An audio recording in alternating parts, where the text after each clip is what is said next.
shall we go ahead and start? I think so. I think now's a good time to begin. Okay. Well, I'm just going to say, talk for about 10 seconds. I'm Bob Lee. I'm the editor of the People's Tribune. I want to welcome everybody. We're going to have a very good panel. And basically, I just, at this point, wanted to let everybody know that we are recording this meeting, and we're going to record the remarks of the panelists, and we'll be posting those online at a future date. And with that, I'll just turn it over to Pedro so we can get started. Thank you, Bob, and thank you, Laura, both of whom have been the pioneers in developing the initial idea of having a delegation of activists, researchers, and independent journalists sponsored by the Chicago-based El Tribuno del Pueblo, or the People's Tribune, for a people-to-people fact-finding mission, a delegation to the U.S.-Mexico border. Unfortunately, because of the pandemic, we were sidelined a bit, but we got creative, and the idea was to host a series of panels from now or from before, leading up towards the elections, for us to hear directly from people who live, who work, who make their lives possible along the U.S.-Mexico borderlands. And then this way, offering an opportunity to expand what the teachings that our presenters will have to offer for everyone who has an opportunity to hear from them.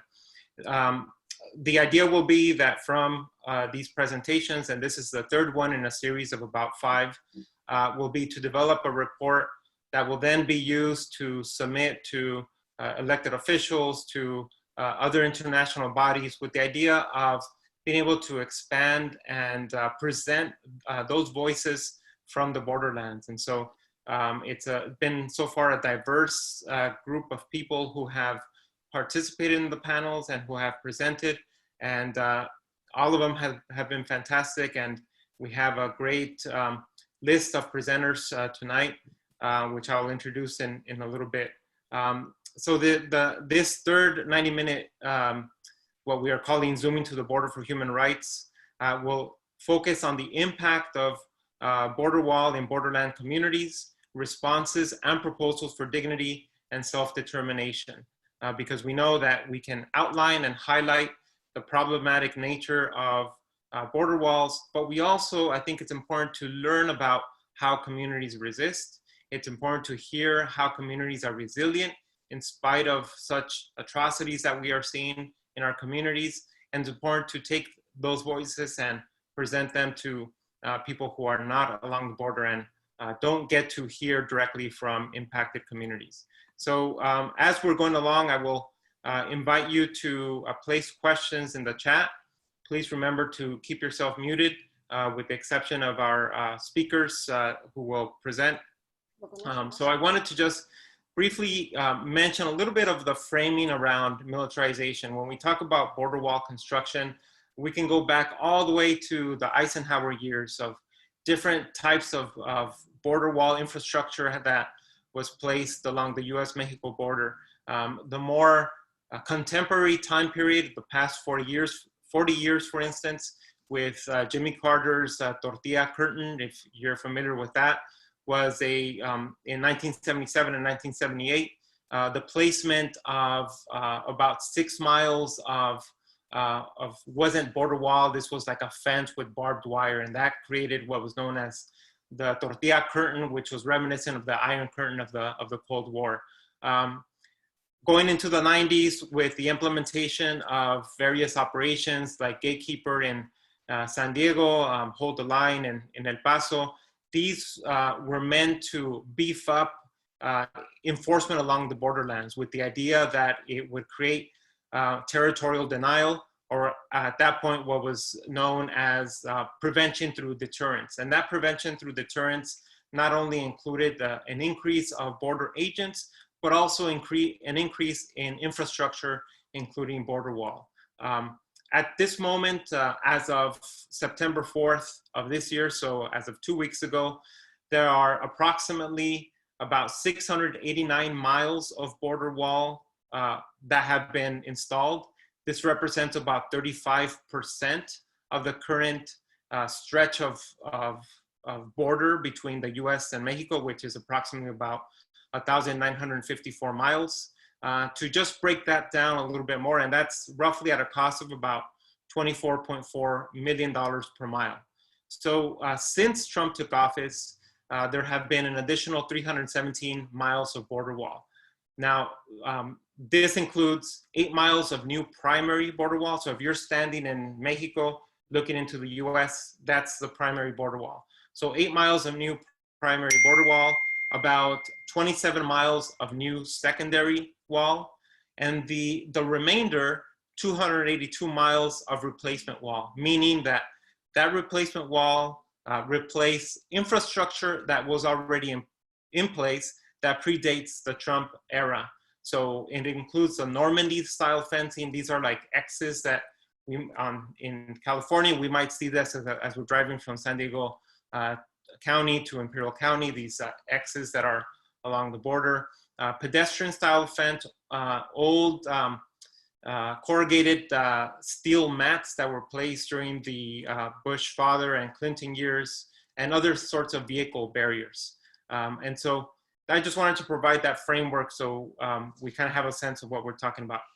For our presenters today, the two main questions that I wanted for us to interrogate are, the first one would be to describe how border wall construction has impacted your community or your area of work, and any short-term or long-term challenges that that has created. And then secondly, how has your community responded? How has your community resisted? In the second question, the idea is to look at how we uphold our dignity in the face of some abject terror that border walls create, especially because they funnel people to cross through very dangerous, treacherous terrain like the mountains and deserts that have caused a human rights disaster along the borderlands, with close to 10,000 people that have died over the past 25 years, 26 years now, when Operation Gatekeeper was put in place. And then also, what does self-determination look like as your community is confronting the madness of these border walls? So those are the two kind of sets of questions that I'm hoping that our panelists will interrogate within a short 7 to 10 minute presentation. And then after our panelists present, we'll have time for Q&A. So our first speaker is Norma Herrera.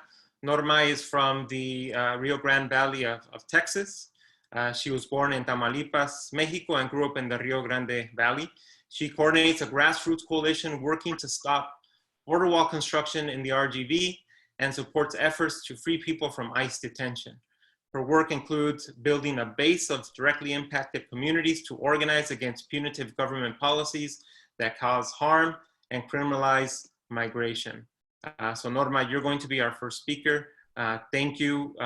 Before you go, I just want to reiterate my appreciation for all of you. I know you're all very busy, so thank you so much for agreeing to be panelists today, and thank all of you for joining this important conversation. So Norma, you're up. Please take it away. Thank you, Pedro. Good afternoon, everyone. I'm glad to be on the call today. I've been having some internet connection issues this week, so I will turn off the video today just to ensure that you can actually hear me. And just give me a second so I can share my screen.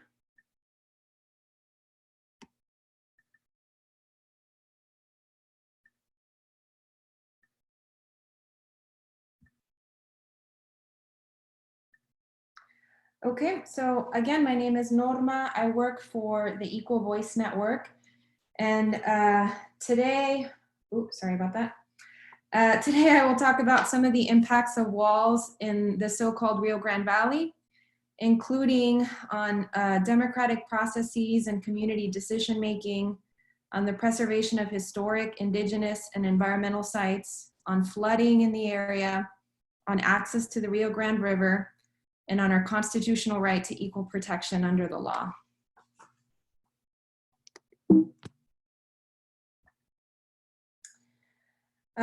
So to start with, even where there are examples of Congress trying to carve out exemptions to border wall construction or require consultation with frontline communities about border walls, Customs and Border Protection has continued to ignore us. So in the fiscal year 2019 appropriations bill, Congress required quote unquote consultation with towns in Starr County about the alignment and design of the border wall. So these towns included Roma, Escobares, La Grulla, Rio Grande City, and Salineño. Local officials and CBP were in conversations about the alignment of the wall, and the government was also collecting public comments about the effects of these walls in these areas. My apologies, let me go back. And then Customs and Border Protection issued a contract on March 2nd for 15 miles of wall in these 5 towns. So Starr County officials thought they were still in consultation with CBP, and they were essentially blindsided. CBP had received 2,566 public comments, which expressed concerns about everything from the wall's impact on wildlife and habitat, flooding, historical sites and tribal lands, property devaluation, cost of construction, and humanitarian concerns, to name just a few. And then on April 30th, the government published its response to these comments and essentially just brushed them all aside, brushed all these concerns aside, and indicated that they would continue with the same plans that they had before the consultation. So the process was clearly just for show, and the voices of local communities were not heard. Congress has also prohibited border wall construction within historic cemeteries in fiscal year 2020 appropriations. The Eli Jackson Cemetery, which is just behind the area in this picture, contains remains of Carrizo Comecrudo tribe members. The Carrizo Comecrudo are the original people of the so-called Rio Grande Valley. And this area was the site of Yalui village, which is what you're looking at in this picture. This is where the tribe camped out for a year to impede border wall construction. So right next to this area is Jackson Ranch Church, which is the oldest Protestant church in South Texas. And that site also includes a historic cemetery.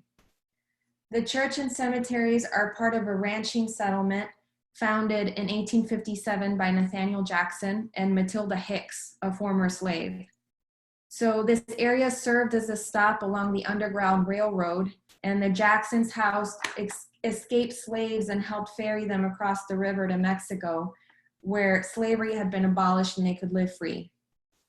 So even though they're not building within the cemeteries like Congress prohibited, the wall's 150-foot enforcement zone may still cut into these sites, and because they'll be stranded south of the wall, they may still be inaccessible to indigenous and local communities. And so very quickly, because it's going to come up again, the enforcement zone is an 150-foot area consisting of all-weather roads, lighting towers, cameras, and other surveillance technology.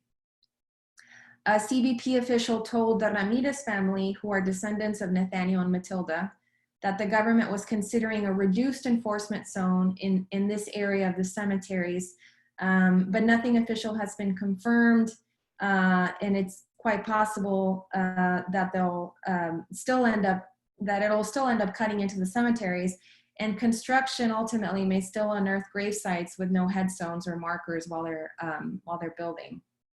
So construction has now started.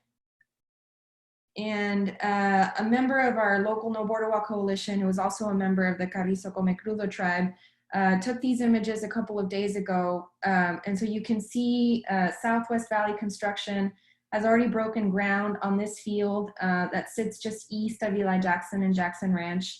And the survey marker there in the middle is right next to Eli Jackson, which you can see off in the back of the picture on the right-hand side. And just minutes before this call, I learned that a federal judge today signed a temporary restraining order forcing Southwest Valley constructors to stop construction 100 feet from the cemetery. And so they'll schedule a hearing, and hopefully that will indefinitely stop construction. So in the fiscal year 2019 appropriations, Congress exempted 5 locations in the valley from border walls in response to large demonstrations and community mobilizations to protect these historic and environmentally sensitive sites. So these include certain tracts of the Lower Rio Grande Valley National Wildlife Refuge, La Lomita, which is a 19th century Catholic chapel, Benson Rio Grande Valley State Park, the National Butterfly Center, and the Santa Ana National Wildlife Refuge. So here again, we are seeing CBP defy the intent of Congress. So there's a privately owned levee, a third of a mile long, that has a common boundary with Santa Ana. And because it's technically privately owned, the government still plans to build a border wall on it.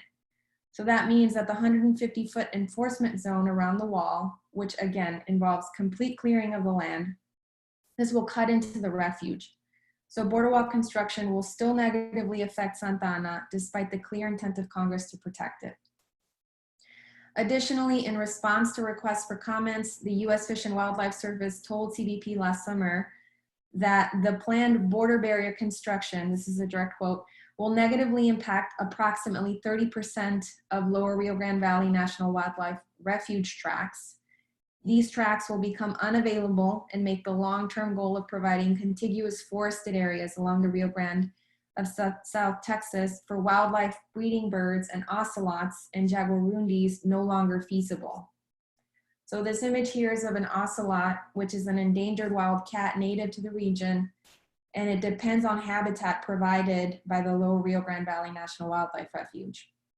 According to the U.S. Fish and Wildlife Service, the recovery plan for this species includes connecting the populations in Texas and Mexico to provide a migratory corridor. So this project will obviously be made that much more difficult by a border wall disrupting ocelot migration routes. Building on the Rio Grande floodplain will mean serious flooding for colonias on the wall's path. So when the Rio Grande River floods naturally at certain times of the year, border walls act like dams. They clog up debris and vegetation and prevent the natural flow of floodwaters. So this means that communities on both sides of the border, here and in Mexico, face the risk of catastrophic flooding. According to reporting by the Texas Observer, half of the 64 miles of border walls planned for Starr County will be in the floodplain. So many of these border wall miles will go through colonias, which are these little settlements outside of city limits that already struggle with bad drainage infrastructure. So these colonias have low-income residents, and serious flooding could be devastating to their quality of life. And in the worst case scenario, catastrophic flooding could lead to preventable deaths. Border walls will also severely limit access to the Rio Grande River for border residents and wildlife. So there are a few towns that will be affected that I wanted to highlight today. So Salineño is a riverside town where residents use the river recreationally. It's particularly treasured birding spot, and the Salineño Preserve is known internationally for bird species that are unique to the area and really found nowhere else in the so-called United States. The preserve will unfortunately be cut in half, and one half of it will remain south of the wall. The town itself, which has historically used the river recreationally, will be cut off from the Rio Grande, and the government has not really guaranteed that the public will retain access to the river.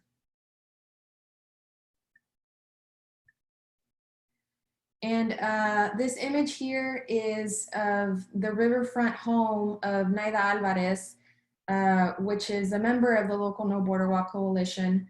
And so the government is currently trying to sue her to build the wall on her property, and that will limit her ability to enjoy this beautiful view of the river that you see here. And then there's Los Ebanos. So this picture here is of Aleda Garza's riverfront property. On this day, the No Border Wall Coalition, we went door knocking in Los Ebanos to talk to the residents about the border wall. And we stopped in this spot because we were planning a community event that would lead folks down into the river. And so we were like scoping out the spot. And we ran into this family fishing and using the river recreationally. And it was interesting, we had this long conversation about whether the wall was necessary or not. And this family that's here in the picture, although some of them were immigrants, Some of them believed that the wall was necessary to stop migrants from entering the US. So ironically, if the wall had been built, they would not have access to the very spot they were standing on.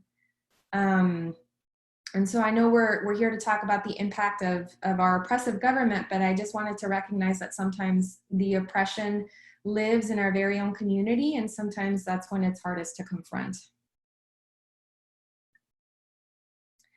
So waiving of laws. So the Real ID Act, which was passed in 2005 in the aftermath of 9/11 and during the so-called War on Terror, this gives the federal government the authority to waive all federal laws in the interest of quote unquote national security. And I'm putting that in quotes because I think a lot of us know ensuring national security is kind of a made up standard that really only applies to things that threaten the white power structure. So Bush and Trump have used this authority in order to expedite border wall construction. And when Trump waives protections like the National Environmental Policy Act, NEPA, this means that border wall construction is happening without environmental impact reviews. Because border walls don't comply with NEPA, the government essentially just makes stuff up as they go along, and they provide insincere responses to concerns that are submitted by the public, and this process really allows no room for the community to truly be heard. Again, because border walls don't comply with the Native American Graves Protection and Repatriation Act, Trump is actively blasting native burial sites across the southern border, including in Tohono O'odham lands in so-called Arizona, which I think other folks on this call can speak to better than I can. So what this means in effect is that border communities are facing an assault on our constitutional right to equal protection under the law, which is the argument behind a recent lawsuit brought forth by nearby Zapata County, that's close to the valley, and 2 border landowners in Texas. And this here is just a sampling of all the laws waived to build border walls, but there are many more.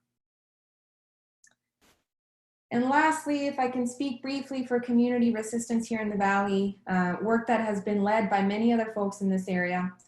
In the last few years, there have been mass mobilizations to protect Santa Ana, La Lomita Chapel, Benson State Park, and the National Butterfly Center, which is what forced Congress's hand and led to these areas being exempted from construction in the first place. So in this image here, folks are lined up along the route of the proposed wall at Santa Ana. And this would have bisected, the wall here would have bisected the refuge and left half of it south of the wall. The Carrizo Come Crudo, again, the original people of the so-called Rio Grande Valley, created Yalui Village and put their bodies on the line at the site of Eli Jackson Cemetery, which is what, along with advocacy from families with ties to these cemeteries, again forced Congress to exempt them. And it's them continuing to fight that's really led to this temporary restraining order that was just announced today. So along with protests and demonstrations before the pandemic, the local coalition was also canvassing in towns on the wall's path, as you saw. And we were informing residents of the right to sue the government and slow down the process of having their land seized, as well as connect them to pro bono legal resources. A key part of our strategy has been to slow down construction as much as possible in the lead up to the presidential election. And right now we're planning a funeral procession from a staging site to the site of construction near Eli Jackson and Jackson Ranch. Our region has been hit really hard by the pandemic, and we want to highlight the alarming rate of COVID-19 related deaths here in the Valley and the absolute absurdity of wasting money on useless steel and concrete instead of life-saving resources. So for us, self-determination means telling our stories, shaping our own narratives, supporting Indigenous communities in their fight to protect their ancestral lands, and using creative action to compel elected officials to serve our interests and not those of a racist, xenophobic administration. Thank you for your time today. That's it for me.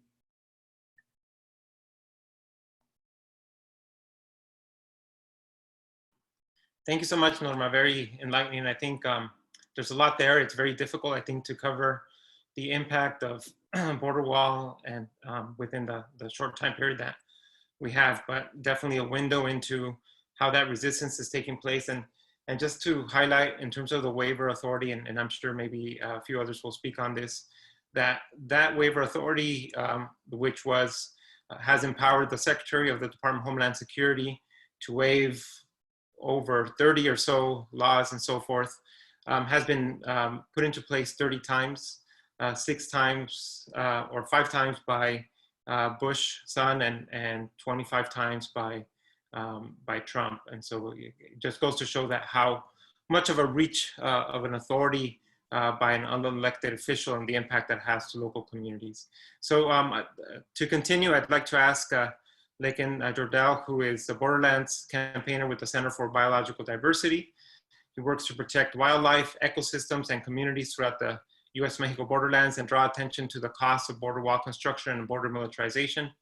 Before joining the center, Laiken worked with the National Park Service studying threats to wilderness character throughout the Rocky Mountain West, including Big Bend National Park and Organ Pipe National Monument.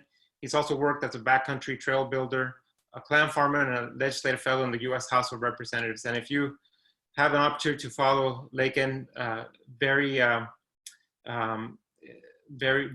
intuitive information and informational stuff that he puts out on Twitter. So definitely give him a follow. So Laiken, please present. Thank you. Thank you so much, Pedro. It's such an honor to be here with colleagues and compas across the so-called US-Mexico borderlands. I'm going to give you a little snapshot of what we're seeing in Arizona. And I'm going to share my screen to show some photos while I do that. Big time solidarity to you, Norma, and RGV. I hope to make it back down there soon to see you. Yeah, so I am based in Tucson, occupied O'odham homelands. And actually, before I started my job with the Center for Biological Diversity, I worked at Organ Pipe Cactus National Monument, which has become one of the biggest flashpoints in terms of wall construction and the struggle against wall construction. My job for the Park Service was assessing the biggest threats to wilderness, the biggest threats to the environment, to wildlife in this area. And by some stroke of luck, bad luck, I guess, I got the job 2 weeks before Trump took office and was inaugurated.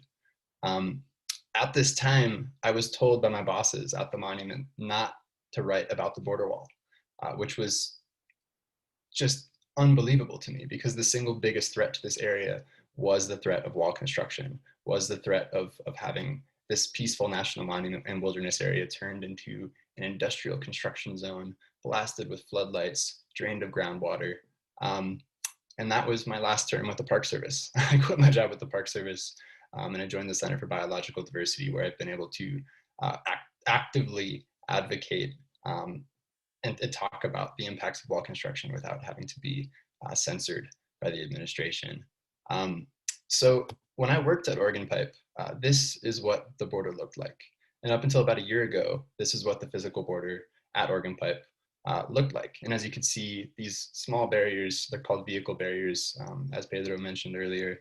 They're completely permeable to wildlife. Wildlife can pass over or under. People could jump right over under these barriers as well. Up until this year, most of the Arizona border and a lot of the borderlands had this kind of barrier along the physical border. Now, if you go to this exact same location, this is what you'll see. And this is a solid 30-foot concrete and steel border wall that rips the landscape in two. And as you can see, it's not just the wall, but they've bulldozed this massive swath of land. And this is O'odham land full of artifacts and archaeological sites. This is land that did not have any archaeological surveys done before all this destruction ensued. And again, this is happening in a national park, in designated wilderness, in a UNESCO biosphere reserve, in a place that is so special. It has all of these degrees of federal protection that are supposed to stop projects and destruction like this from occurring. This picture kind of sums it up for me. This is an organ pipe cactus that has been chopped up and bulldozed into a trash heap in order to make way for the wall. This is the exact species the Organ Pipe Cactus National Monument was designated to protect. And this is what we're seeing across the borderlands. We're watching the administration destroy everything. These wildlife refuges, wilderness areas, and monuments were enacted to protect simply because they're able to strong arm the agencies, like the Park Service in this case, into allowing wall construction to unfold on these fragile, irreplaceable lands. This is another picture I took, I believe, this March of these two beautiful ancient saguaro cactuses. For people who aren't from Arizona, these are like the icons of the Sonoran Desert, these beautiful ancient cactuses. It takes about 75 years for them to grow even a single arm. So these two saguaros that you see in this picture are probably 150, maybe 200 years old. They're almost certainly older than the border itself, since it was imposed upon this landscape. I was out on this tour with an LA Times journalist that day, and I told her to take a good look at these two cactuses because they were right at the edge of the area Border Patrol was bulldozing to make way for the wall. And I told her, there's a good chance they might not be there for that much longer. I went and I pitched a tent that night, and I came back the next day at about 10 in the morning, and they were gone. And I almost had that moment where you realize you're dreaming. You think this can't possibly be right. There's no way that these two ancient saguaros could be destroyed in a matter of 12 hours. But sure enough, I flipped back and forth from photo to photo, and I was in the exact same spot. And it was just stunning to me to see the pace of this destruction. These cactuses that have lived hundreds of years just destroyed overnight to make way for the wall. And we've seen hundreds and hundreds of cactuses like this be destroyed, likely numbers into the thousands by now. And of course, this is an ecological disaster. These cactuses are homes for birds, for bats, for owls, for wildlife. They stabilize the soil, and they're also deeply, deeply sacred to the O'odham, who view these saguaros as the embodiment of their ancestors. When I've been out at Organ Pipe with my O'odham friends, they've described seeing these cactuses chopped up. I mean, it's like seeing a dead relative. It's so deeply troubling in a way that I know I will never be able to fully understand. And this is the pattern we're seeing all across Arizona. This is a drone shot that we took a couple weeks ago of the Coronado National Memorial. This is southeast of Tucson. Again, this is a national park unit. These are protected federal lands. And as you can see in this picture, they are quite literally blowing up a mountainside in designated critical habitat for jaguars, which are known to cross the border here, in a national memorial. In a photo like this, I mean, this looks like a mountaintop removal operation or some sort of mining operation. The damage from the wall is so much more than just the wall. It's destroying and unraveling the entire ecosystem in these areas where we're seeing construction occur. And again, this is another wildlife refuge, the Cabeza Prieta National Wildlife Refuge. We've seen these ancient mountains just be blasted and bulldozed and destroyed in order to make way for a wall, which of course will do nothing to solve the root causes of immigration. It will push migrants further into remote areas towards their deaths. And it will stop wildlife dead in their tracks. These Tinajas Altas Mountains are an important area for desert bighorn sheep to cross the border. And now that a wall is going up, those migratory corridors will be slammed closed. And of course, as Norma mentioned, the only way any of this is happening, the only way any of this is legal is because every single legal protection, every single law that applies everywhere else in this country has been cast aside to rush wall construction. That means that we're not protected in the borderlands. The Endangered Species Act does not apply here. The Clean Water Act does not apply here. The Safe Drinking Water Act does not apply here. Our communities, our wildlife, and our protected lands receive no federal protection. That's all at the discretion of an unelected official, as Pedro mentioned. And of course, we're already seeing the impacts. This picture was sent to me about a month ago from a former colleague. This is at Organ Pipe. This is a photo of a mule deer that wound up dead in the shadow of the border wall. This deer was doing what that species has evolved to do for thousands of years, wandering through the desert in the hottest month of the year in search of food, in search of water. And this year, for the first time in evolutionary history, this deer wound up against a landscape scale obstruction. The deer most likely wandered back and forth along the wall looking for a place to pass. It was hit by probably a construction vehicle and killed. And I'm sure this is a fate that many other animals are facing. I've heard accounts of other foxes and wildlife already being found dead in the shadow of the wall. And these are stretches of wall that just went up months ago. So this fragments habitat, it stops wildlife migration dead in their tracks. And it's just one more way in which we are unraveling these ecosystems. And if folks have been following the news last week, we had two incredibly courageous O'odham women who actually put their bodies on the line to stop border wall construction at Organ Pipe. One of them sat in a bulldozer while another sat under another piece of construction equipment, and they refuse to move. And they're at Organ Pipe, which is Hiached, Autumn, ancestral land. And these women were doing what the Park Service failed to do, what my old employer failed to do, which was to speak out against this travesty and to speak out to protect the cultural and natural heritage of these lands. And it makes me absolutely sick to see the Park Service actually was the agency that arrested these women. And they threw them in jail for 36 hours. They held them without access to an attorney or a phone call. I highly recommend everybody read the Intercept article that just came out about the arrests, which was interviews with both Nellie and Amber, who were arrested at Organ Pipe last week. They were released late last week, and now there is, a movement to make sure that the charges are dropped.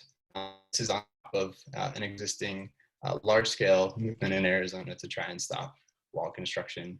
We've had a number of massive rallies at Organ Pipe along the San Pedro River and throughout the borderlands to draw attention to what's happening and to try and stop construction. And of course, we have some major demands as soon as Trump is out of office, and all of this activism, all of this organizing is leading us up to us being able to execute these demands. Number one, we want to see wall construction immediately halted as soon as Trump is out of office on day one.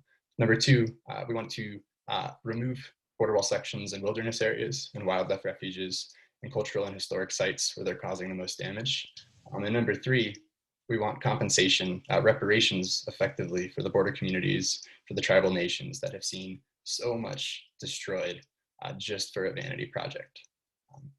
So that's my time. And like Pedro mentioned, I post photos and videos from the border every day on my Twitter account, so you can follow me there. Thank you. Thank you so much, Laiken. Very moving in terms of the impact, and I think your presentation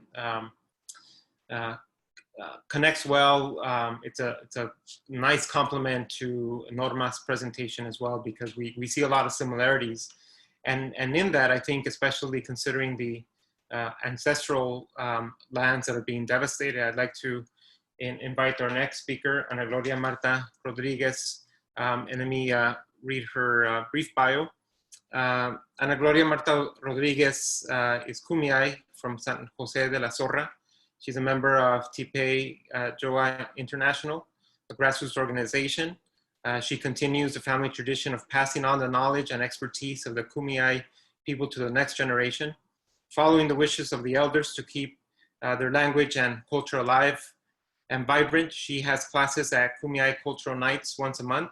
As part of her commitment to education, Mrs. Rodriguez is the interim director of the Siquan Cultural Department.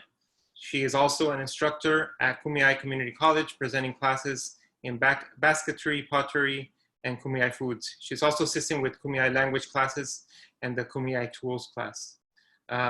Thank you, Marta, for joining us today. I've had an opportunity to go to the site that's under construction at this point, and it's quite devastating to see, but also moving to see that at least for short periods of time, some of the blasting has been stopped. So, Marta, please present. Thank you.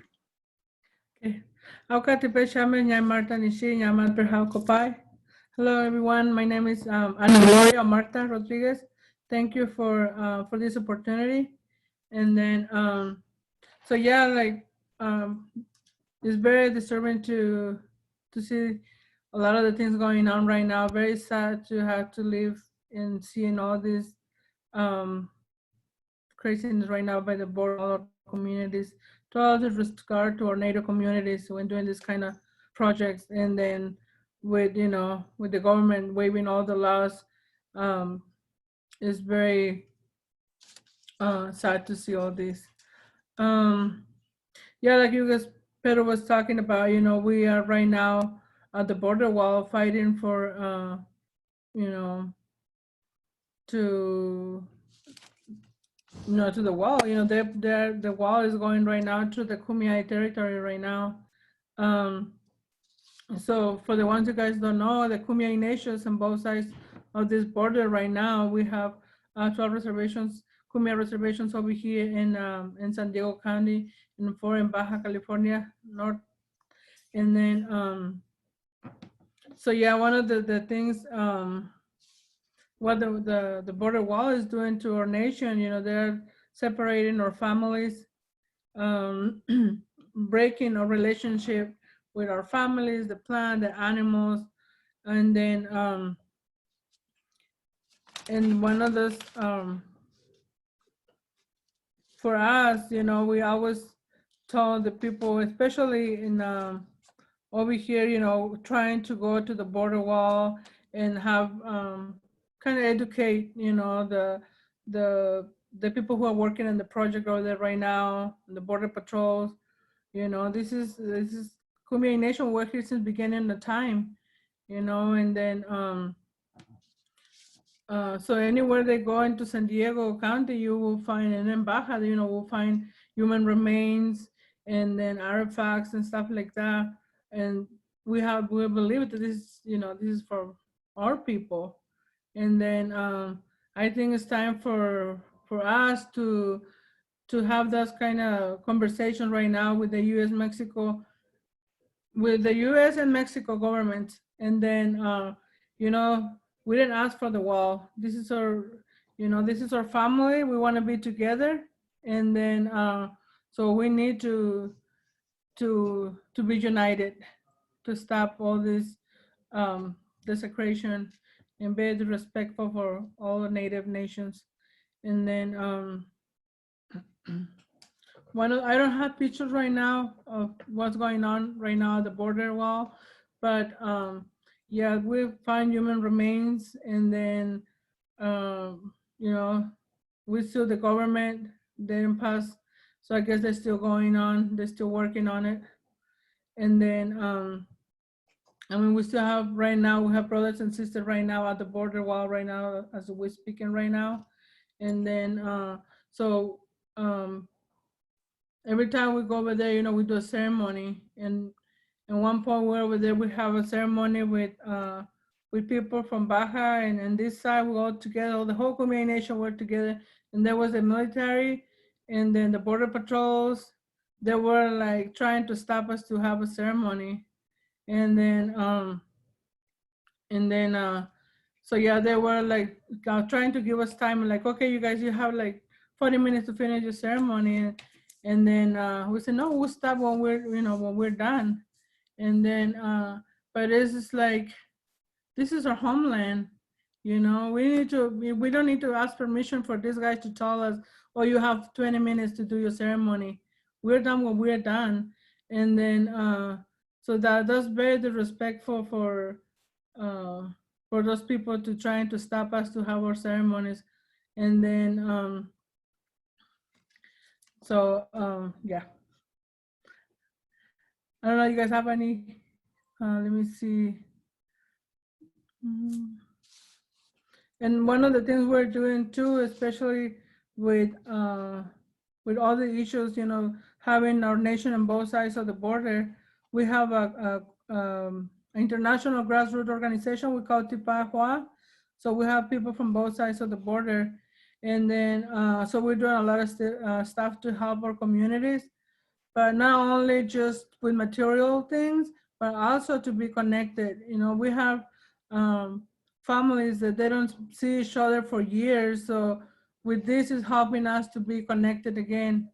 Like I say, it's time for our people, to come over here to this side of the border so they can have a job, so they can live over here legally. This is their home too. And then right now, we have an agreement with the Border Patrol so they can border with a permit. And then, but it's like, we should not be asking for a permit. This is our home. It should be respected.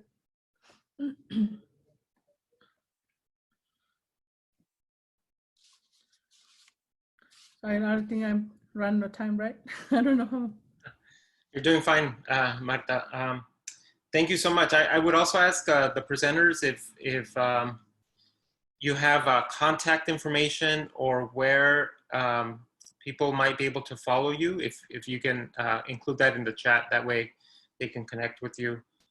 And the challenge, and just to, by way of kind of providing a description of the area that Marta is talking about, it's probably about, maybe about 60 miles from San Diego, going east, in, as Marta described, terrain that's ancestral Kumeyaay lands, and without, and what the Kumeyaay there have found is that Border Patrol has lied in terms of not providing all the information regarding explosives that were going to be used in the land to dig up to 20 feet deep in order to install those 30-foot barriers that Laiken had in his presentation. So it's quite destructive work that Border Patrol is doing, and that has waived all sorts of laws in order to do that. And I know the legal challenge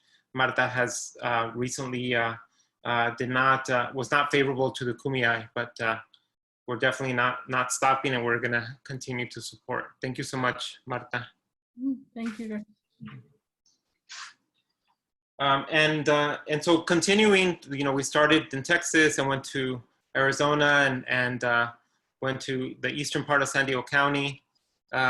We are now kind of going into the Otay Mesa area and into the Pacific, as close as we can get to the Pacific Ocean. I'd like to invite my friend and colleague, Dan Watman, to present next. Dan is the coordinator and founder of the Binational Friendship Garden of Native Plants inside Friendship Park at the San Diego-Tijuana border. This is as west as you can get along the US-Mexico border lands. He's a Spanish teacher in San Diego and online, and lives in Tijuana. He documents border wall construction in the Otay Mountains wilderness, highlighting damage to the environment, and is a member of the Friends of Friendship Park, which is currently working on a campaign called Build That Park, that envisions converting the current Friendship Park from a militarized zone to a truly binational park. Dan, take it away, please. Thank you, Pedro, and thank you, everybody. I'm honored and privileged to be here on this panel with everyone. I am flattered and a little nervous, so thank you for having me. Like Pedro said, I'm a Spanish teacher.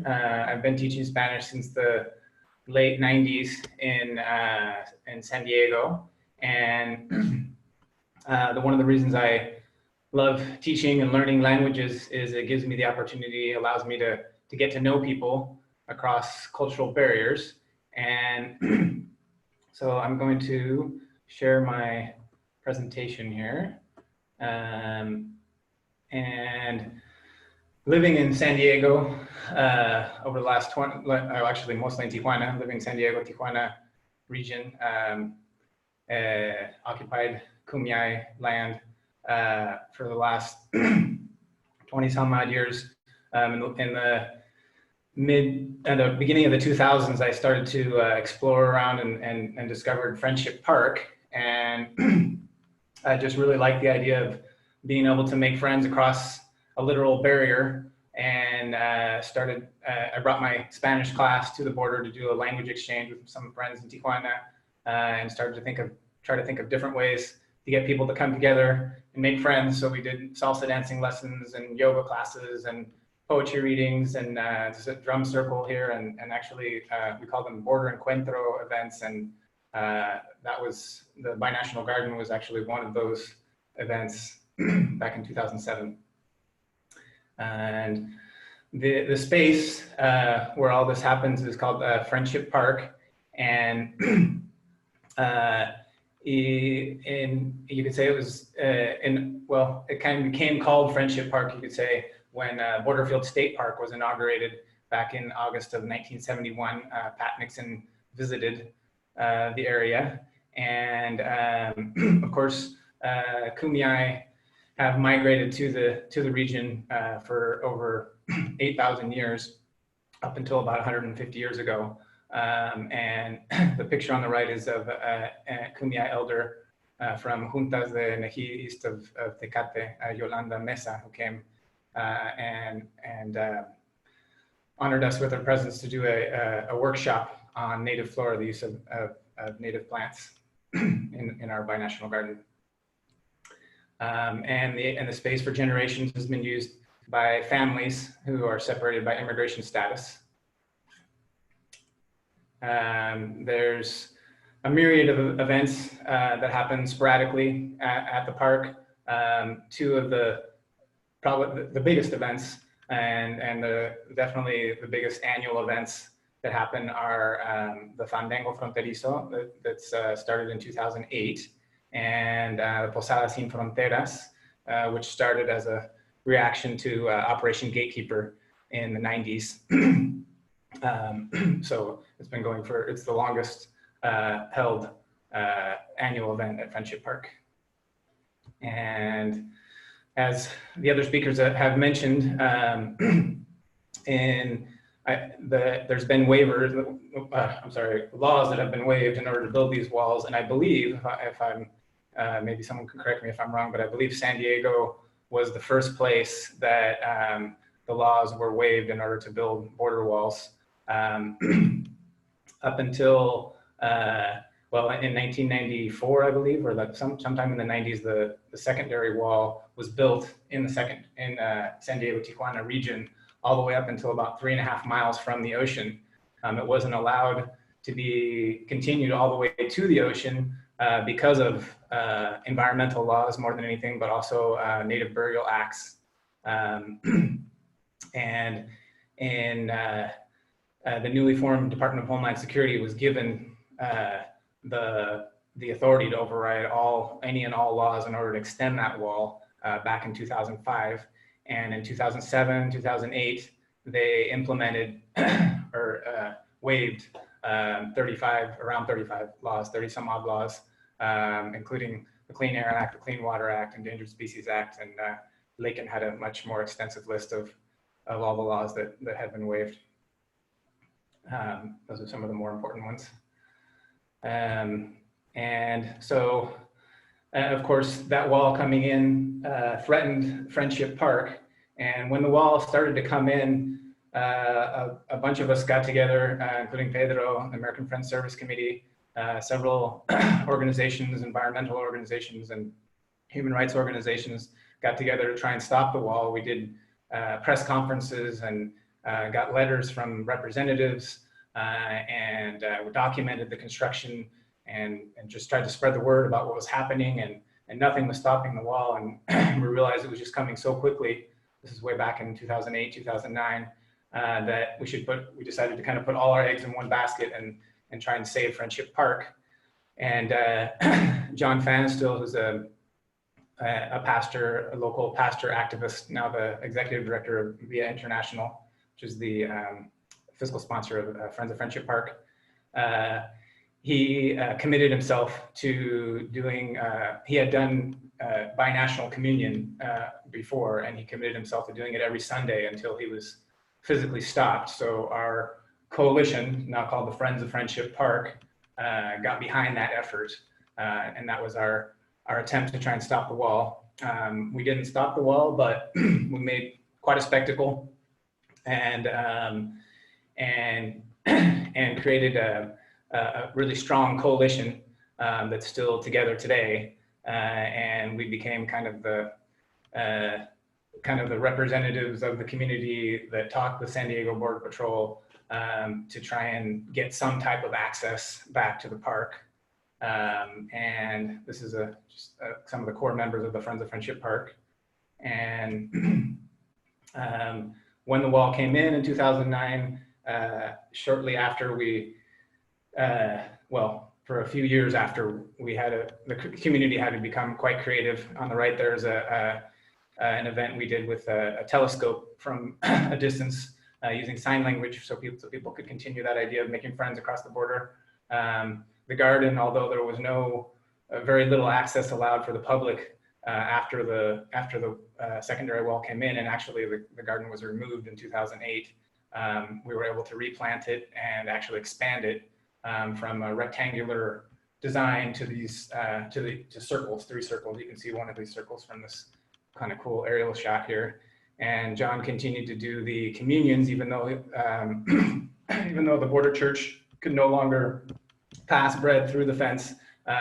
They continued to do binational communions during the short window of time that Border Patrol allowed the public into the park on Saturdays and Sundays from 10 a.m. to 2 p.m. And the picture on the left is actually from before the wall came in, and the tenacity of the community and the families continued to come to the park and meet any way they could. There's mothers, every Saturday and Sunday that they reunite with their son or children, haven't seen them in 20 years, and grandparents that meet their grandchildren for the first time. And so after the wall came in, this was the situation that they had in order to be able to meet. You can touch pinky fingers, you can come up close and touch pinky fingers, or even kiss a pinky finger, or you can stand at a distance and be able to see each other better. So those are kind of the options after the wall came in, and that's the way it's been ever since. And despite the fact that this access was so horrible on the US side, the Mexican side, of course, was wide open. So the community continued to grow. The garden was expanded, and we put in food beds. Local food justice group joined forces, and we created food beds for the community. And more and more people got involved. The Border Church grew and became its own organization on the Mexican side. It's an organization to help deportees and migrants in the region. And so on Sundays, when before COVID, when Border Church would have large gatherings, we would harvest food from the garden and complement the food that the church brought to Friendship Park. And so, like I said, the garden, even though there was not much public access on the US side, Border Patrol was allowing volunteers to come in and upkeep the garden. And so it was looking very nice. The garden was actually doing very well, flourishing. And we weren't happy with the lack of access, but Border Patrol was pretty clear that there would be access allowed for volunteers at least, and for short tours, but no public access like there was before. So we weren't happy about it, but at least we knew what the rules were until there was just out of nowhere, unexpectedly, in January of this year, Border Patrol came in and just demolished the whole garden on the US side. They raised all the plants all the way to the ground, about 150 native plants. They took out a 500-pound eco bench that we had there. They removed a sign, heavy duty, high quality informational sign about the garden that was cemented into the ground. They just basically made the garden completely disappear on the US side. Luckily, the Mexican side was still intact. And luckily also, a kind of a result of that was an outpouring of support from the community. It was a devastating thing that happened to the community. And on the right there was kind of like a memorial that was done a few days after half of the garden was destroyed. And the outpouring of support led to media coverage, and that media coverage put pressure, along with the community support in general, put pressure on Border Patrol, and they actually apologized and let us replant the garden on the US side partially. So native plants, as many of you probably know, take a long time to grow. So it looks kind of funny now with these really small seedlings on the US side and these big hardy trees on the Mexican side. But at least we have something intact, and we continue to work in the garden as best as we can. We had right away, the amount of people that were coming and helping the garden increased dramatically after the destruction. But then, of course, COVID came along, and that came to a halt, and we had to kind of change our strategy and go out in small groups. So we've been going out in small groups of volunteers and dealing with the restrictions in any way we can. The US side is not very accessible as usual, so we end up watering through the fence. That's a picture of us watering the plants through the fence from the Mexican side. And this is the 30-foot high bollard on the left there that the other presenters have been talking about. And the see-through one is actually 18 feet high. It doesn't look that high next to the other one, but that was the wall that was put in 2007 through 2009. And it's now in 2019, last year, it was replaced with this 30-foot high wall all throughout the entire San Diego, Tijuana region, except for Friendship Park. But it's now, this shot is actually about a half a mile from the ocean, so pretty much the edge of Friendship Park. And now Friendship Park, this 30-foot wall is now slated to come through the middle of Friendship Park within the next couple months. So the garden and the park in general is under threat again. And going east, that 30-foot wall that replaced the 18-foot wall happened in 2019, and then in 2017, 2018, the primary barrier, which was this kind of corrugated landing mat type fencing that was in place, was replaced with the 18-foot high bollard fence throughout San Diego, Tijuana. This is about 3.5 miles from the ocean. They're putting in the 30-foot high wall in the background there. And this is the very eastern edge of the San Diego, Tijuana region, where they have, this was about, I think 8 or 10 months ago, they had replaced the two barriers all the way up to the edge of San Diego, Tijuana region. And then after that is the Otay Mountains. And just north of there is the open space, Otay Mountain Open Space Preserve. And you can see on the hillsides there, the grading, getting ready for the walls. And their next project was to extend those walls into the Otay Mountains, which they started to do. This is about 6-8 months ago. And this is a shot of the protocol is to fill the bollards with cement. So that's what this guy's doing. And these shots were just a couple weeks ago at the same place in the beginning of Otay Mountain Wilderness area. They've already built about 2 to 3 miles of wall there. And this kind of section here, on the right there, that's the end of that's where the walls did end. And now this was just put up within the last 2 or 3 weeks to extend that going down. And they worked for months to put that trench in. They used dynamite, and it's an extremely rocky terrain. And it was just a crazy engineering feat to just put a huge scar in the land and put up this ridiculous structure. And so it's kind of bittersweet for me to go out and hike and document this destruction, because in order to get out there and some of the remote areas where they're building, I have to hike through, I get to hike through some native flora and native fauna. And this plant on the right, this cactus is a barrel cactus. It's on the top 100 of endangered species in Baja California. And on the left is a yucca replay. And this is a California buckwheat. And it's a really interesting plant. It's one of the only native plants that flowers all year long in the wintertime. And when the Kumeyaay used to migrate to this region near the ocean, they were here in the winter months. And then they would go to the east to harvest piñons. And one of the signs that it was time to move east was the changing of the color of these flowers. It's white in the winter and then pink in the spring, and then turns kind of rusty red in the summer. One more plant. This plant, this is the white sage, and this native plants in general in our region have root systems that go as deep as 30 feet higher than the border wall. And this particular plant was planted in 2011 in the Binational garden.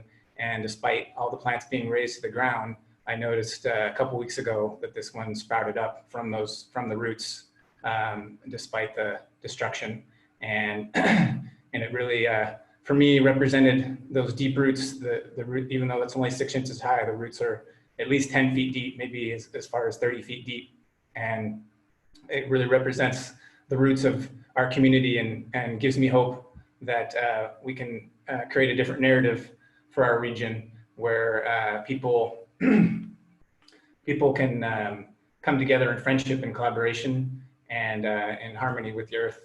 And so the Friends of Friendship Park have gotten together to start this campaign called Build That Park. We're supporting a vision that was created by the local architect, Jim Brown, who has a design for the area with no walls that connects people through the fence. And the design is a rough design, and we've created a campaign around it that just started it last month, called Build That Park. And we're hoping that in a year from now, on the 50th anniversary of Friendship Park, on August 18th, 2021, we will have gathered community input and kind of spread the word, and kind of made this Build That Park a mantra for officials and people in general, in order to create that new narrative for the border. Thanks so much. Thank you so much, Dan. And just for everyone's reference, I included 2 links in the chat. One is to the Build That Park, so check that out. And the other is to the Southern Border Communities Coalition, which has a wealth of information in its new page called Borderlands. And so there'll be a question. Someone posted a question about how Border Wall is funded. You can find some of that information there, as well as supporting what Dan said about the first waiver authority was for September of 2005 in San Diego. So you'll find all that information in the Borderlands, so check out those sites. Our next and final speaker is Alejandro Ortigoza, who will share with us a little bit. So let me, about the work that he does along with his brother and a series of volunteers with the group called Armadillos. So I'll read his bio as he sent it to me. My mother and father are from Puebla. We migrated to Mexico City at an early age.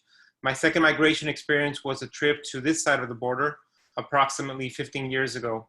My brother Cesar migrated a long time before me.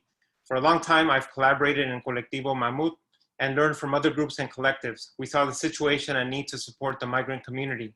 This vision led us to found Armadillos. For several years, we participated with other groups. The structure of Armadillos is formed from human rights and the demands of different voices. In 2015, while we participated in the Caravan 43 with many other groups and collectives, we realized that there was much to do in the migrant community everywhere. Thus, after Caravan 43 on October 26, 2015, my brother Cesar and I founded Armadillos. I thank all the people who always support us as Mamut Collective and now with Armadillos. And the process that we're going to do is Alex will say part of his presentation in Spanish, then I'll translate, and so we'll take that format for his presentation. Alex, adelante, por favor. Hola, buenas tardes a todas, a todos.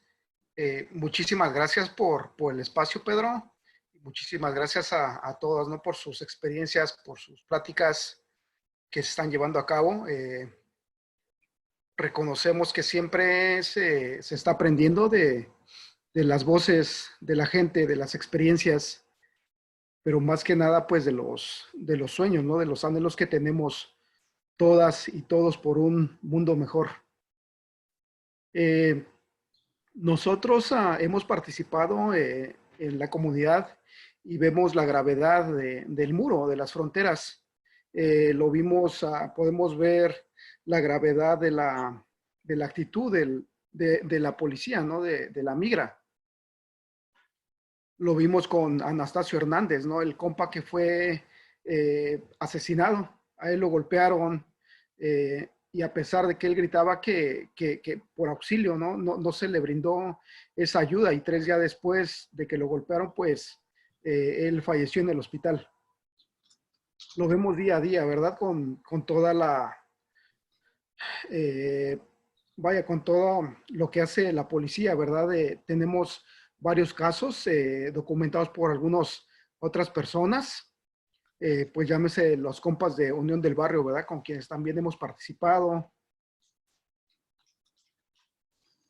Gracias, Alex. Déjame seguir. So, good afternoon, everyone. Thank you for the space and thank you for the experiences that you have shared. Thank you for the presentations that you've provided. We recognize that learning takes place and has to take place by and from everyone. We have participated in the gravity of the situation. And what comes to mind is the case of Anastasio Hernandez Rojas of 10 years ago. Despite the fact that he called for help, he didn't receive assistance. And so we see this call for help everywhere, especially now with what the police does. Ourselves, we have several cases that we have documented, and in our work and collaboration with various groups, including the work of Unión del Barrio, there's a lot of work that we've been collaborating with other organizations. Y sí, bueno, también la principal intención nuestra de Armadillos, pues es darle nombre a las personas que tratan de venir para este otro lado pues vaya, de este territorio ocupado, ¿verdad? Entonces, nosotros lo que hacemos es ir 2 veces por mes, es lo que estamos tratando de hacer, de salir 2 veces por mes, perdón, para buscar cuerpos de la gente que se queda en el camino. Nuestra intención es encontrar gente viva, pero lamentablemente la mayor de las veces encontramos cuerpos. Nosotros y nosotras como grupo consciente, sabemos, como les comentaba, que ellos tienen nombre, ellos tenían sueños y dejaron familias, ¿verdad? Nosotros lo que hacemos es ir a buscarlos, y una vez que los encontramos, pues llevamos cruces. De hecho, nos estamos preparando porque va a haber una salida el día de mañana. Nosotros como trabajadores tenemos pues vaya, un horario regular entre semana, y cuando salimos es los días viernes para tratar de llevar estas cruces, como les comentaba. Esta foto es del señor José. A este señor le llevamos una cruz hace 2 meses. A él se le encontró debajo de un puente.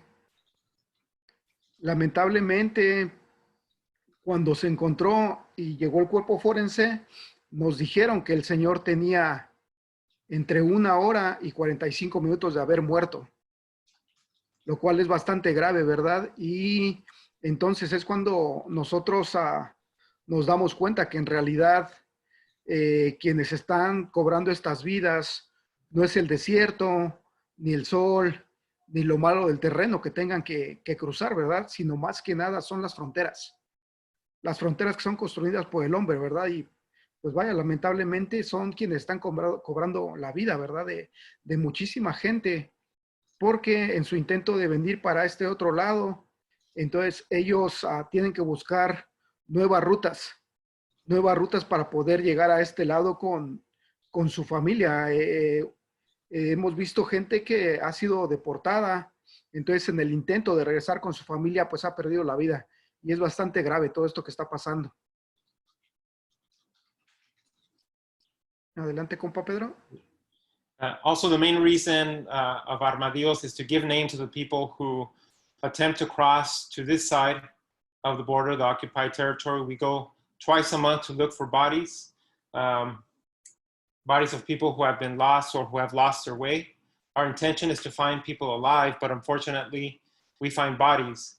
They have names, they had dreams, they left their families behind. We look for them, and once found, we place crosses where we find them. When we go out, mainly on Fridays, we attempt to take crosses. So for instance, this photo is a photo of Jose. We took a cross 2 months ago. We found his body under a bridge. When the forensics arrived, they told us that it had just probably been about 1 hour to 1 hour and 45 minutes of his death. We realized that those who are dying are dying because of the cost, and that's the cost of border walls, because people have to attempt to cross through new routes when they cross into the US to be with their families. Many of these individuals are recently deported people. Y hay un caso que tenemos muy cercano. Ella era un vecino nuestro, y digo era porque él falleció en su intento, como comentaba, de regresar a este otro lado con su familia. Él salió una tarde a comprar leche, él salió a la tienda y ya no regresó. Ya no regresó porque lo agarraron los agentes del ICE en la tienda, se lo llevaron, su familia no sabía nada. Cuando supieron ya lo habían deportado. Entonces, como comentaba hace un momento, él en su intento de regresar nuevamente con su familia, falleció en el desierto. Y son casos bastante lamentables, bastante dolorosos, ¿verdad? Como les comentaba, en el 2017 nosotros salimos al desierto. Siempre, como les comentábamos, salimos con la mejor intención de encontrar gente viva para poder ofrecerles pues, los primeros auxilios, darle ayuda humanitaria. En esa ocasión nosotros encontramos unos restos, pues sí, vaya, no sabemos cuánto tiempo tenían ahí, pero lo raro es que cuando nosotros reportamos estos restos, a nosotros nos dijeron que habían recogido los restos para hacerle todo el proceso de sangre y para hacerle todos los estudios pertinentes para saber de quién son esos restos. Nosotros entregamos información a las autoridades. Las autoridades se comunicaron con mi hermano César 2 días después y le dijeron que ya habían levantado los restos. Pero resulta que el año pasado, en el 2019, algunos otros compañeros de otro grupo que están de base en Arizona encontraron estos mismos restos. Lo cual quiere decir que a las autoridades no les interesan, vaya,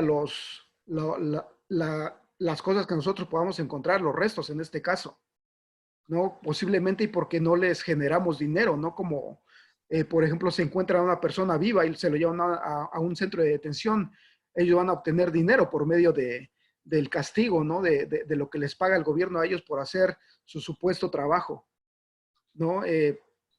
Entonces, lo que digo es que a ellos no le interesan nuestros huesos, ¿no? Nuestros restos, porque a ellos les genera un gasto hacer todo el papeleo, todos los estudios, exámenes de ADN. Entonces todo eso creemos que es lo que ellos no quieren, ¿no? Gastar en todo lo que a ellos les genere gastos. Es bastante triste. Hemos tenido pues bastantes malas experiencias. Hemos también tenido algunas muy, vaya, que nos llenan de satisfacción. Hace posiblemente un mes encontramos a un muchachito, veníamos ya de regreso para casa, ya veníamos después de una búsqueda y nos habló una persona, un contacto, y nos dijo que le había llegado un reporte que un muchachito estaba perdido en Jacumba. Fue, digamos, como una señal, como suerte, porque los compañeros que habían salido en esa ocasión venían de regreso y precisamente faltaba poco, como unos 30 minutos para llegar a Jacumba. Afortunadamente, pues se puede encontrar a este muchachito con vida. Entonces son de las pocas experiencias que podemos llenarnos de satisfacción de esto que estamos haciendo, de sentirnos bien con nosotros y nosotras mismas, ¿no? De saber que estamos en el camino correcto. Entonces, pues, este muchachito pues ya estaba bastante lastimado, tenía bastantes días ya caminando, sus tenis pues ya se habían reventado de tanto calor, de las piedras que se tienen que venir cruzando, ¿no? en el camino. Entonces, pues sí, estaba bastante lastimado. El muchachito pidió que se comunicara uno con las autoridades para que él pudiera, pues, llevar a cabo el proceso y poder regresar con su familia. Sí, compa Pedro. So there's a case that I want to, that's very close to us. This person was a neighbor of ours. He died trying to cross. He left his family to go buy milk at a local store, and he never returned. We later find out that ICE detained him and he was taken away, and his family didn't know anything. So in his attempt to return to his family, he died in the desert. We had an experience in 2017. We always go out with the intent of finding people alive, but during this time, what we found were the remains of somebody. We reported the remains to the authorities, and they told us that the remains had been picked up. Over all the information to the authorities about location and things of that nature, again, they told us that the remains had been picked up, but another group out of Arizona that does similar work to ours recently found the remains in the same area. So these same remains that we had already reported had not been picked up. To the authorities, they're not interested in the remains because what we find is they don't generate money. If we find someone that's alive, then perhaps what will happen is that they will detain that person, place them in a detention center, and they'll make money off of that person. They'll profit off of that detention. Finding remains will cost them money. It means they'll have to spend money on the DNA tests and other sorts of investigations. We've had difficult experiences, but we've also had some promising experiences that leave us with a lot of satisfaction. About a month ago, we got a call about someone that was lost in Jacumba. We found the young man in that search and left us with a lot of satisfaction to know that we are on the right path. That boy was tired, he was injured, his shoes were completely torn, but he asked us to turn him over to the authorities for him to return with his family. Sí, nosotros pues hemos participado bastante tiempo con la comunidad, conocemos de la necesidad de la comunidad, ¿no? Y la comunidad pues espera que en algún momento haya justicia para sus familiares. Estamos pues al 100% con la comunidad. Ahorita se han hecho pues bastantes esfuerzos y también pues es muy bueno también a pesar de todo esto del COVID, pues se siguen haciendo esfuerzos, se siguen visitando a los centros de detención, por ejemplo en Otay, con los compas de Freedom All, se han hecho acciones para estar ahí. También los compas de American Friends han estado haciendo bastantes acciones ahí en el centro de detención de Otay. Y es muy bueno que nosotros nos esforcemos un poco por una mejoría para todas y para todos. Pues solamente me queda agradecerles a todas ustedes, a todos por escuchar. Muchas gracias también por permitirnos aprender de todas y de todos, y pues de mucho corazón les decimos, nosotros nos estamos preparando hoy precisamente, pues ya hicimos unas cruces, vamos a ir a buscar a una persona que está perdida y también vamos a ir a dejar una cruz este fin de semana para otra persona que ya fue localizada.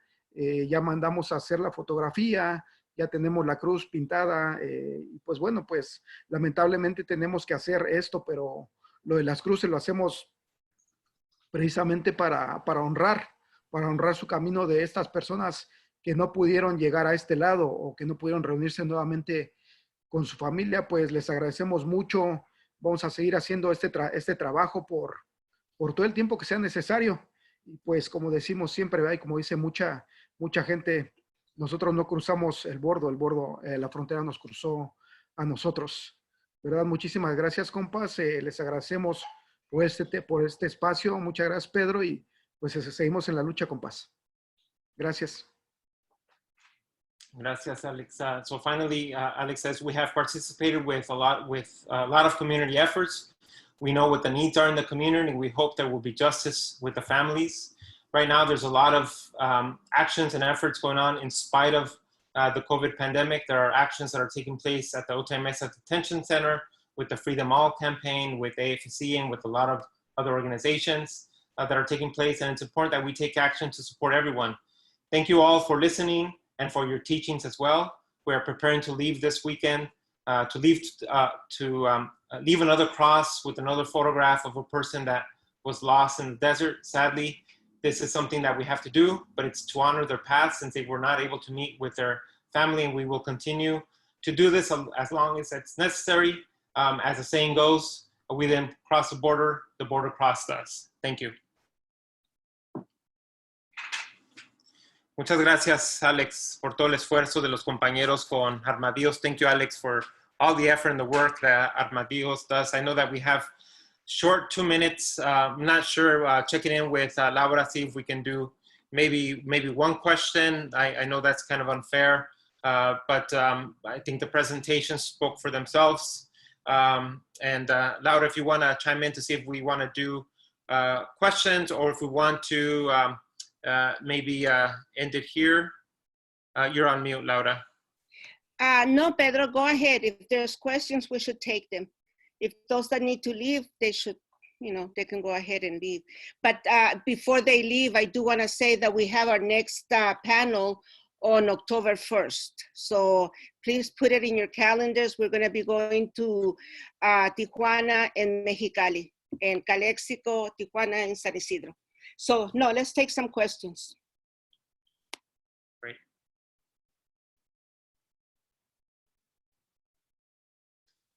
So if you can post your questions on the chat, I see, and just for our panelists, I know that we were scheduled to end right now at 5:30. So if you have to go, that's completely understandable. If you can spend another 10 minutes with us, then we'd be truly grateful for that as well. Any questions? Seen a lot of people thanking the panelists. Great job, everyone. Maybe a couple of questions if you have any.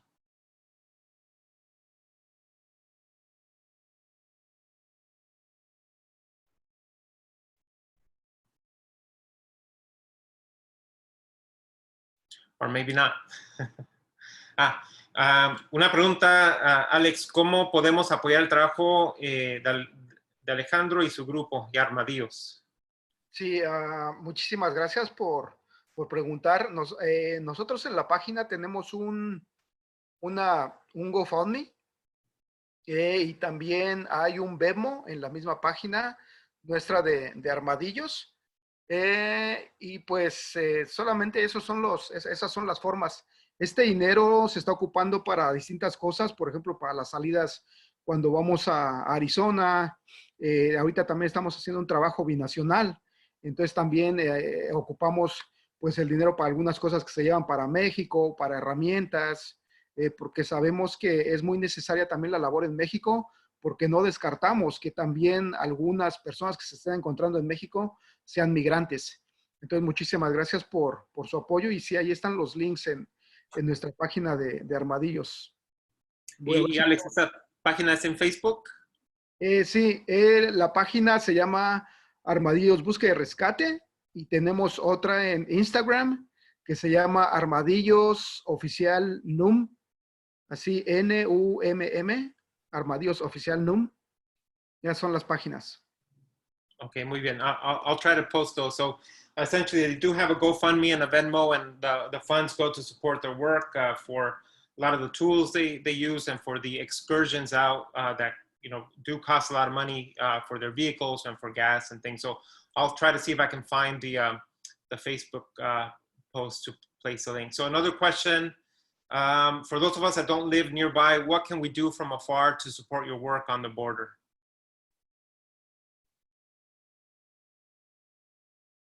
And I imagine this would be open for any of the panelists.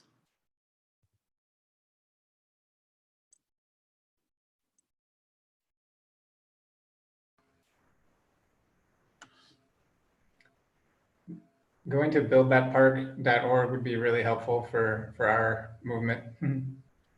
There's a petition online that you can sign. And there's also an intake form where we're asking people to share what their vision is for a truly binational park.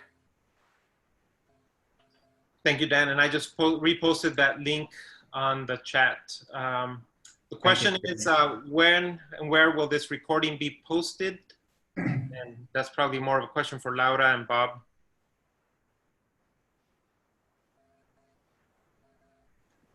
Bob? Yeah, it'll be posted soon on the People's Tribune and Tribunal del Pueblo websites.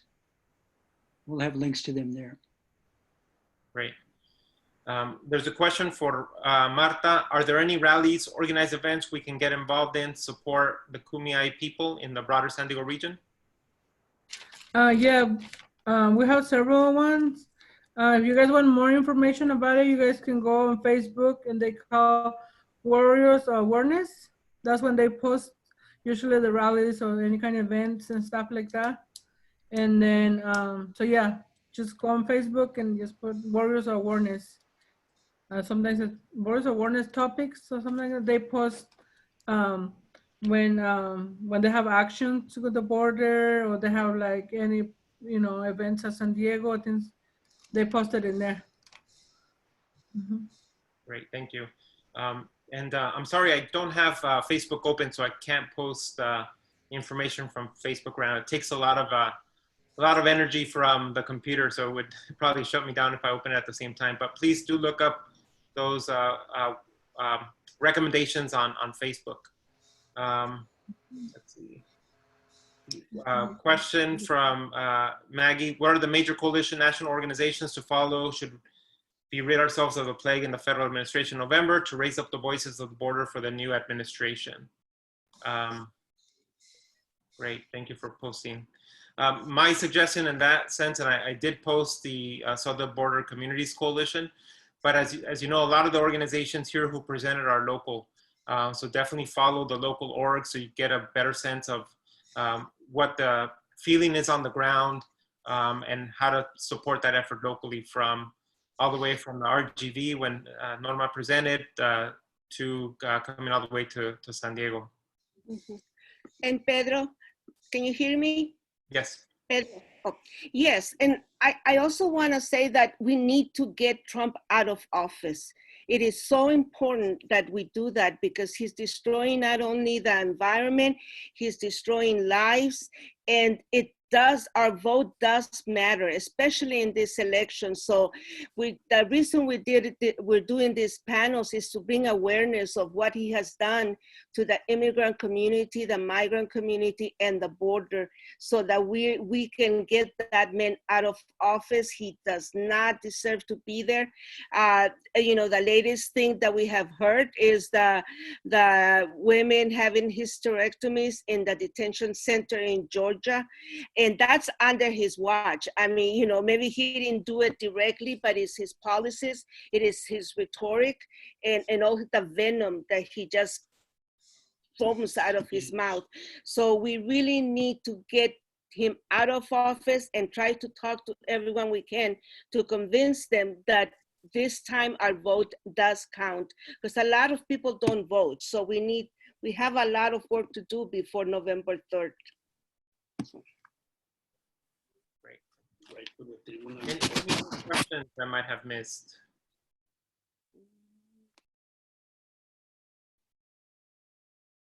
There's a question of how many people die in their attempts to cross on a yearly basis. That number could be anywhere between 300 to 500 people of human remains that have been found. There's a higher number of people that are just not accounted for. So it's definitely probably higher than that.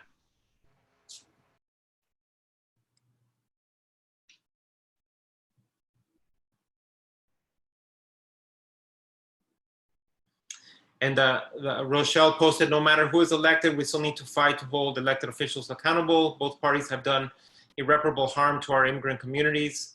Yes. That's true. I think part of the idea of talking about border wall is that a lot of the border wall was already in place before Trump took office. And we know that Biden voted for border wall back when he was senator.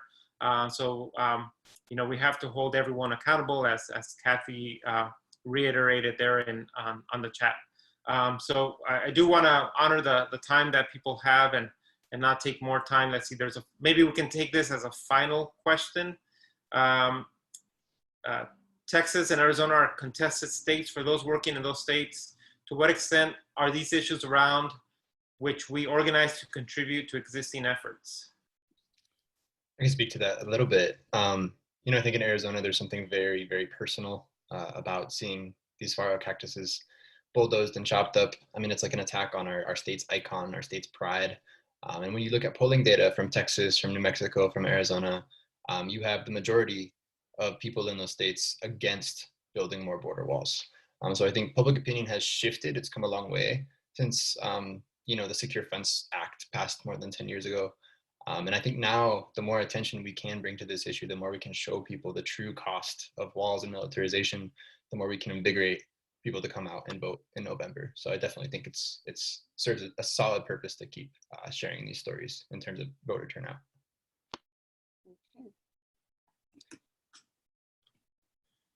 Great, thank you. And Alex, nomás para asegurar, la página que acabo de poner de GoFundMe es la correcta.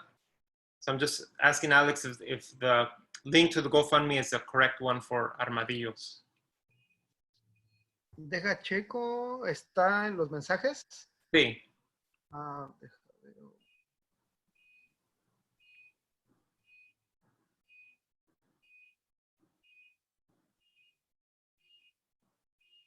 Mm,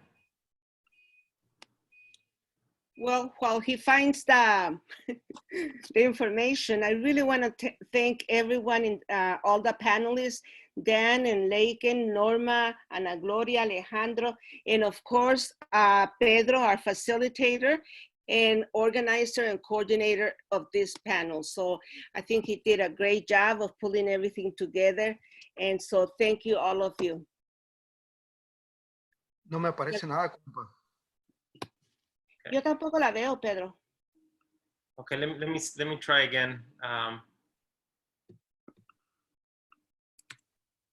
If you want information on the next panel, type in your email so we can get a hold of you again, if you're interested. I just put the GoFundMe again. Hopefully that's the correct one. La volví a poner, Alex. Sí, sí, al parecer sí es esta. Sí, sí es esta. Okay, muy bien.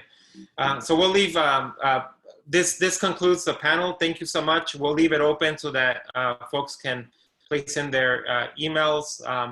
Be on the lookout for more information.